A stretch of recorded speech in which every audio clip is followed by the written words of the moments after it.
I'm a recovering perfectionist, so I really shy away from perfectionism. But I'm going to tell you one thing that really needs to be 100%. We need to take our meds exactly as prescribed every day, all the time, whether we're feeling good or whether we're not. And if we do that, it just makes a world of difference in the way that we function.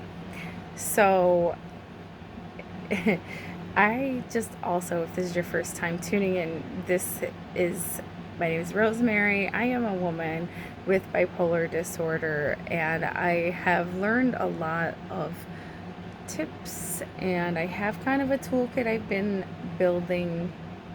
A lot of these things I've learned the hard way, and so I am passionate about sharing it with people and their families on the bipolar mood spectrum so that you can live a balanced and brilliant life, because it really is possible. So if it's your first time here, welcome. Don't forget to subscribe to the channel. So back to this little bit of, let's just say, tough love. I'm not a big fan of tough love. Uh, I don't think it works most of the time. Every once in a while, it's more just like a keeping it real thing. And so this is something that I have to credit to my father. And I didn't love hearing it at the time, but it wasn't mean. It was really just the dang truth. And thankfully, even though I'm stubborn AF, I was able to see the truth in it. And I really, like, to this day, a decade later, it is really something that I adhere to. Taking my meds. I've spoken to this in other videos, but I have been committed before. I had not got diagnosed with bipolar disorder till I was almost 30.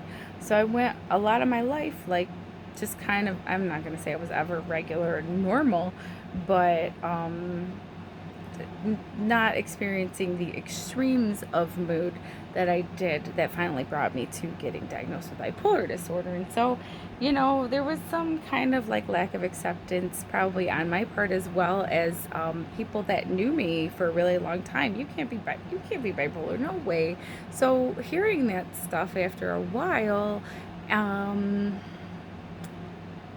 kind of not liking some of the effects of the medications, the weight gain, sedation, so on and so forth. I didn't love some of the doctors that I was working with initially. I just decided to kind of just start taking things willy-nilly, um, like things that are supposed to be taken regularly every single day to keep a level in your system, like lithium and lamictal and so on and so forth. And you really don't. It's not an as-needed medication. I'm laughing about it now, but I thought, well, I'll just take lithium today and not tomorrow. And amazingly, I didn't lose my sanity for about 6 months because it could have happened a lot faster, but I did. And that's when I got locked up, basically. And that's when I got onto a stable regimen of meds that also was kind of a powerful regimen that also had the effect of regulating my sleep schedule and eating schedule, which really, really makes a difference in terms of everything else. It is my personal theory, as a not doctor, not giving any kind of prescriptive, but somebody that's really been through it, that I think that bipolar disorder, the bipolar spectrum, also has to do with energy cycles, energy regulation. My personal experience is being very sensitive to circadian rhythms or sleep-wake cycles. And that is also a superpower, by the way, because, like, say I flew overseas and was the only person that didn't have jet lag because I utilized light to basically just immediately, light and dark, to immediately reprogram my brain and my sleep cycle. So that is like a really cool superpower of being bipolar. which is one of the reasons why I say that it can be a brilliant blessing in disguise. However, if we don't know, let's say, for example, I don't know why I am not sleeping enough and becoming hypomanic. Well, maybe I need to look at the amount of light that I'm exposing myself to after 8 or 9 p.m. A regular person might just toss and turn or something like that, or stay up a little bit too late, but a bipolar person might actually go into a state of mania. Anyway, I digress a little bit, but the point being that there were a lot of factors that landed me in the hospital, and some of it was really just me taking my meds the way I thought I needed to, or just not taking them at all for various reasons. And so after being hospitalized for almost a month, I personally didn't ever want to go back there again. But after being out for a little bit, I remember I was staying with my parents because after living on my own for 10 years, when I got sick, I had lost a lot of stuff. I lost, my health and sanity for a while. I lost a few jobs, my apartment, my independent living situation. So I was living with my parents, and I remember one time my father asked me, did you take your meds yet today? And I was like, no, yeah, I forgot, or I don't know, something that came up, and I was like, I forgot. And he was just like, what do you mean you forgot to take your meds? If that were me, I would just, treat it like it was my job. And I remember, of course, being a stubborn person that I am, at first I was like, whatever. And then I was like, well, he's right. I mean, if I don't want to go back to the hospital, and I want to stay stable so I can, finish school and build a family and all these long-term goals that I have, and these medications have to keep a level in my system, and they're working, I'm stable, I'm healthy, I was doing very well, then yeah, I should do whatever I have to do to make sure that I remember to take them. And so at that time, I basically just started, because most of us have a phone on us all the time, I basically just programmed the alarms in my phone for the 3 times a day or whatever that I had to take them. And usually you have to you can enter in a note on the alarm, and so I had them repeat every day, and I would just put on the note what the med was that I had to take, or maybe if the note field wasn't very long, I just put the letter or whatever it is that would help me remember. And then I would put it on a sort of a snooze schedule where I would what is the acceptable range. Maybe it's only if I don't take my Depakote between 8 and 8:30 p.m., I'm not gonna go to sleep on time, and I'm gonna be messed up tomorrow, I'm gonna be too tired in the morning or whatever, so maybe I would only allow it to snooze for 10 minutes 3 times. Or maybe it was no, I have to take this on time, period, no plus or minus. It's my morning medicine. If I don't take it at 7, then I'm going to be late for school, so no snooze. And I wasn't allowed to turn it off. So anyway, I'm sure there are women out there that are very compliant about that with birth control pill. The point is, I don't buy into perfectionism, and yet with certain areas, striving for perfection is what needs to happen, because there's gonna be a range of error naturally. There might be once in a blue moon, or once in every 6 blue moons, you actually didn't take it, but that should never be an option. And I'm gonna tell you why. So talking to somebody the other day made me think of this, because it was someone with bipolar disorder, that said, oh yeah, yes, I do take my meds exactly as the doctor prescribes, except when I run out or I didn't have time to go to the pharmacy, or I didn't have my appointment, or I lost them. And I said, okay, well, how many times has that happened? And it's like hundreds of times. So that is not okay. And that's not a judgment call. So don't, like, it's not me judging. It's just, this is also a person that always, like, hundreds of times has struggled with, like, mania and self-medicating with substances and ending up in hospitals and emergency departments over and over again. So it's obviously not working for them. So, like, the idea that it's okay to sometimes miss it is going to lead to the, like, it's going to be okay to miss it way more often than we realize. So, having it in your mind that it's never okay to miss a scheduled dose of medication means that you won't ever miss it. I mean, I had, after being stable for, out of the hospital and everything for a few years, one of the reasons that worked for me is because I religiously kept my psychiatrist appointments in the community mental health agency.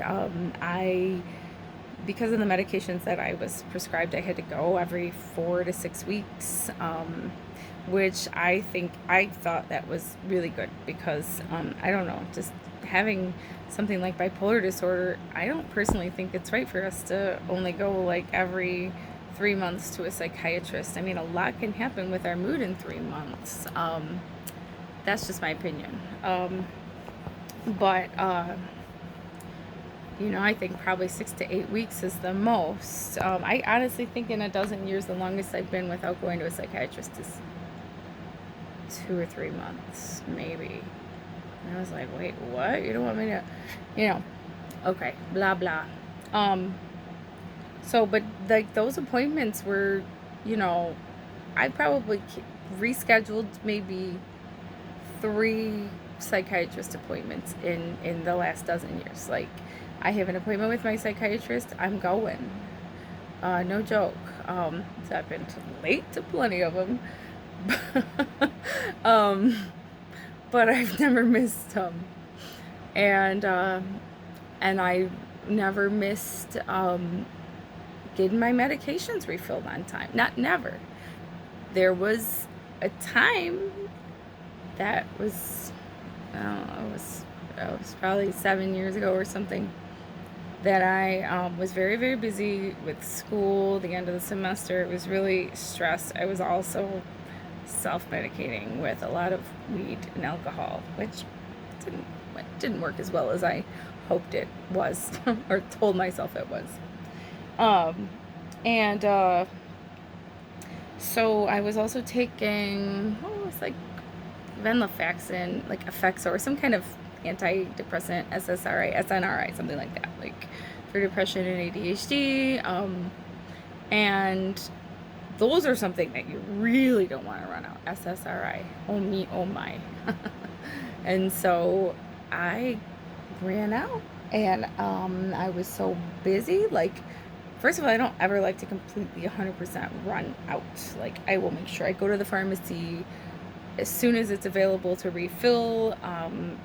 And if, like, I don't have any left, like, I'm going to rearrange my day so that I can go and not miss a dose. Because it's that important. It really is. It is my effing job to take my meds as prescribed every day as someone with bipolar disorder. That's my first job. If I don't take care of that, I can't take care of anybody or anything else, or even myself. And experience has showed me that. So I was real busy, and it was this, like, I ran out, it crossed my mind, it slipped my mind, I don't know, blah, blah, blah. I didn't go refill it. Next thing you know, I wasn't thinking about it because I gave myself permission to skip a day, and then the day turned into 2 days and then 3 days. And then I had this big presentation to give that was worth like a third of my grade in 2 classes. Talk about anxiety provoking. And I forgot that I hadn't taken this medication for a few days.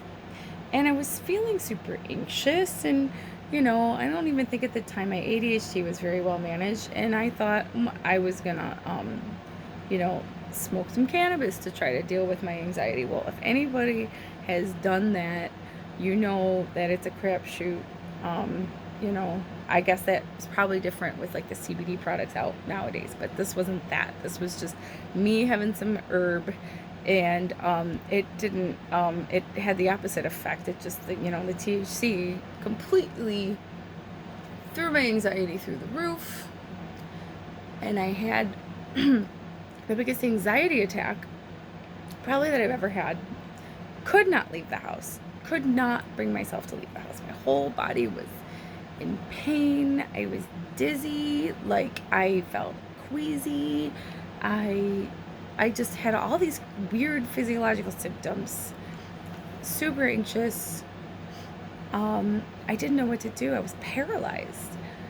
Thankfully, there was a professor that I knew had shared some of their experience about living with anxiety disorder. Thank God that this person had spoken out, because I knew that they would be a safe person to call, and maybe someone that would be able to help me. So I called them, and this person was just, kind of walked me through, like, as I was talking, I realized, oh, and you know what?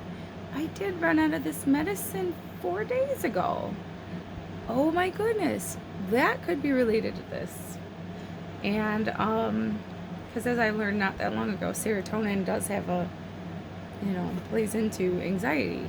That's why some doctors will give Buspar or Prozac for anxiety as well as it becomes. Anyway, blah blah. So this person, I was so anxious, and like I couldn't even think straight. And so she was like, okay, well, can you go to the store to pick up your meds? I don't know. Like, can you get somebody to go do it? Yes, I can call my partner. I just couldn't even think ABC 1, 2, 3. However, if I had not missed that, I don't think I would have gotten to that state. So, and I ended up failing the classes. I mean, yeah, I did get an exception, but then, yeah, blah blah. I dropped them or something, so I didn't fail. That was the time of my life when I was still using, and so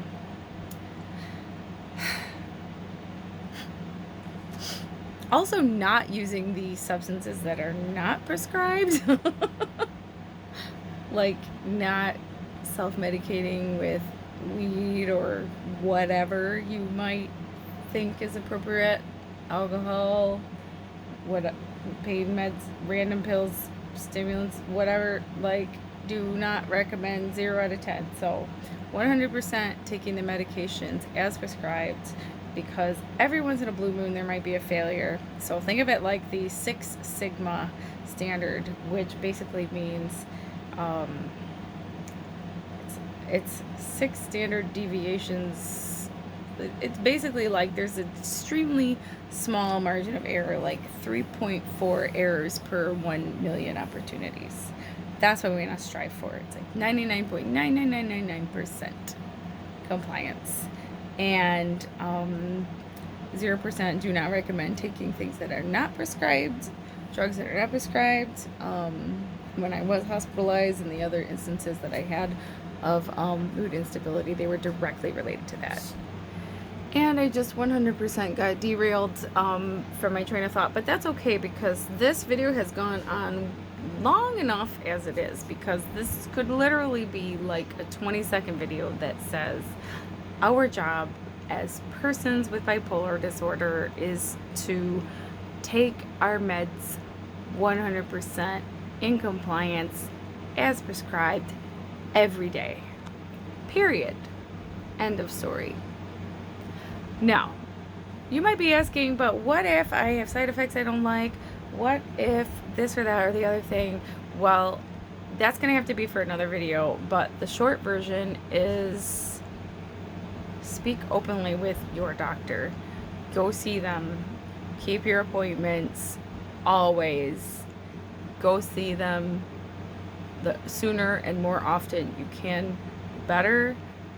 And talk to them about your concerns and request for a change. Advocate for yourself.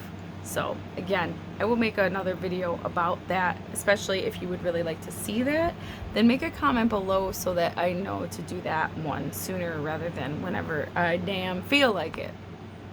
Because I'm not gonna lie, I'm not super consistent about a lot of things.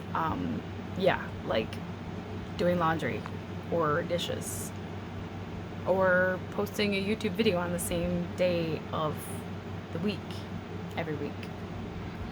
But one thing that I am consistent about is taking my meds, and that has basically allowed me to stay out of the hospital for about 12 years or so. And it's also allowed me to, since I actually started doing that, finish a couple of degrees, finish a bunch of certifications, have a super healthy kid, reduce the amount of meds I take, and to maintain some semblance of calm and stability amidst a chaotic and mostly crazy world. So with all that being said, thank you for tuning in. Don't forget to share this with anyone that you think it could help. I really love to get your feedback. Remember that I'm not a doctor or clinician, and this is not medical advice. Just like I've been saying all along, you got to talk to your doctor, your therapist, your care team. But I am somebody that's been through the school of hard knocks living with bipolar disorder, and I want to help you learn the things that I had to learn the hard way. Know that you really can have a beautifully brilliant and balanced, stable life on the bipolar spectrum. And you gotta take your meds. And so, make sure you take care of yourselves first so you can take care of each other. Thanks for tuning in, and we will talk again soon. Bye now.